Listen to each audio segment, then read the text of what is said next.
वैज्ञानिक और किसान साथ मिलकर काम करें, इसकी बड़ी आवश्यकता है। मुझे कहते हुए प्रसन्नता है, हमारे पास आईसीआर के, कृषि विज्ञान केंद्र के, एग्रीकल्चर यूनिवर्सिटीज के कुल मिला के 16,000 साइंटिस्ट हैं। अब हमारे पास साइंटिस्ट हैं जो रिसर्च करते हैं, शोध करते हैं, लेकिन ये रिसर्च किसानों तक ठीक ढंग से पहुंचे, इसकी प्रभावी व्यवस्था में कमी है। और इसलिए इस बार तय किया है कि खरीफ की फसल के लिए ही, खरीफ की बोनी 15 जून के बाद प्रारंभ होती है हमारे यहां, मानसून के बाद आमतौर पर। हमारे ये सारे वैज्ञानिक, इनकी 4 वैज्ञानिकों की एक टीम बनाएंगे। इनके साथ राज्य के कृषि विभाग का अमला जुड़ेगा,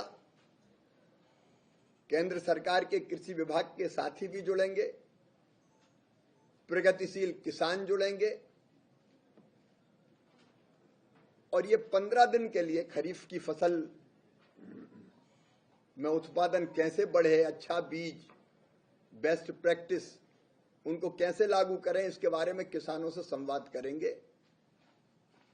एक दिन में 3 स्थानों पर एक टीम जाएगी और किसानों से सार्थक संवाद करेगी, जिसमें अच्छे बीज के बारे में, कृषि पद्धतियों के बारे में, जलवायु के अनुकूल कौन सी किस्म बोनी चाहिए, कौन सी फसल लेनी चाहिए, इन सब के बारे में विस्तार से चर्चा करके किसानों को ये दिशा देने का काम करेंगे। और किसान मेहनत करके खरीफ के उत्पादन को और बढ़ाने में सफल होंगे। इसका विस्तार से कार्यक्रम हम लोग बाद में जारी करेंगे, लेकिन वैज्ञानिक और किसान एक साथ कृषि विभाग के साथ मिलकर काम करेंगे, ये फैसला किया है। जहां तक खरीफ में बीज का सवाल है, बीज की आवश्यकता है 164.24 लाख क्विंटल, और हमारे पास पर्याप्त बीज है 178.48 लाख क्विंटल। ये सभी राज्यों ने जो मांग की है उसके आधार पर हम ये उन्नत बीज उपलब्ध करवा पाएंगे। खुशी की बात यह कि सीड रिप्लेसमेंट की दर अब लगातार बढ़ रही है। पहले किसान परंपरागत बीज बोते रहते थे, लेकिन अब जरूरी है कि 10 साल अगर हो जाते हैं तो बीज में वो गुणवत्ता नहीं रहती, इसलिए 10 साल के पहले सीड बदल देना चाहिए। वो बदलने की प्रवृत्ति अब तेजी से बढ़ रही है, उसके लिए भी मैं राज्यों को बधाई देता हूं। आज हमने खाद की उपलब्धता पर चर्चा की और मुझे कहते हुए संतोष है कि देश के किसानों के लिए यूरिया, डीएपी, एनपीके इत्यादि खादों की जितनी जरूरत है उसकी पर्याप्त व्यवस्था की गई है। मैं प्रधानमंत्री जी को, भारत सरकार को इस बात के लिए धन्यवाद देता हूं कि अंतर्राष्ट्रीय बाजारों में खाद के बढ़ते हुए दाम के बावजूद भी सब्सिडी देकर किसान के लिए खाद की कीमत नहीं बढ़ने देने का फैसला किया है, जिसका लाभ हमारे किसानों को निश्चित तौर पर मिलेगा।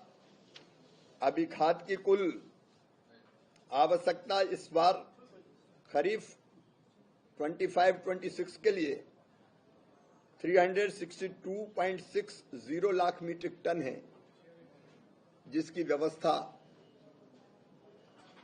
कर ली जाएगी और खाद को स्टोर करना शुरू कर दिया है। तो लगातार इस दृष्टि से इस दिशा में भी काम चल। हमने धन्यवाद दिया है प्रधानमंत्री जी को एक बात के लिए कि जो भेदभावपूर्ण सिंधु जल समझौता किया गया था, सिंधु जल संधि, जिसमें 80% पानी पाकिस्तान के हिस्से में और केवल 20% पानी भारत के हिस्से में, उसको रद्द किया गया है।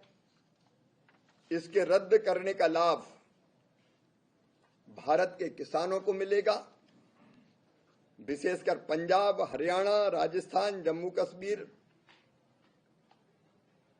हिमाचल प्रदेश, लद्दाख, यहां के किसानों को सिंचाई के लिए अधिक पानी मिलेगा और अधिक पानी के कारण खेती योग्य भूमि भी बढ़ेगी, उत्पादकता भी बढ़ेगी,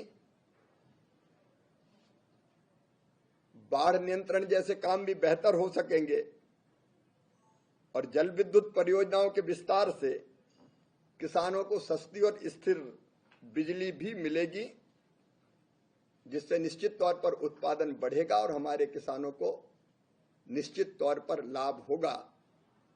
मैं एक बार फिर सभी राज्यों को बधाई देता हूं।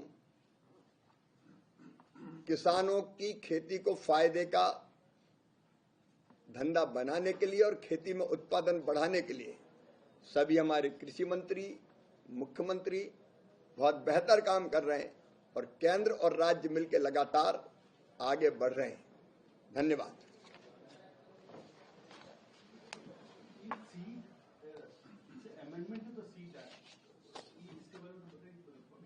अभी चर्चा चल रही है उस पर और राय ये बनी है,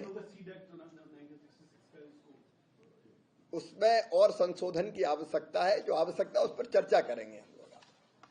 धन्यवाद। बिहार के आगे मंत्री। हाँ, अरे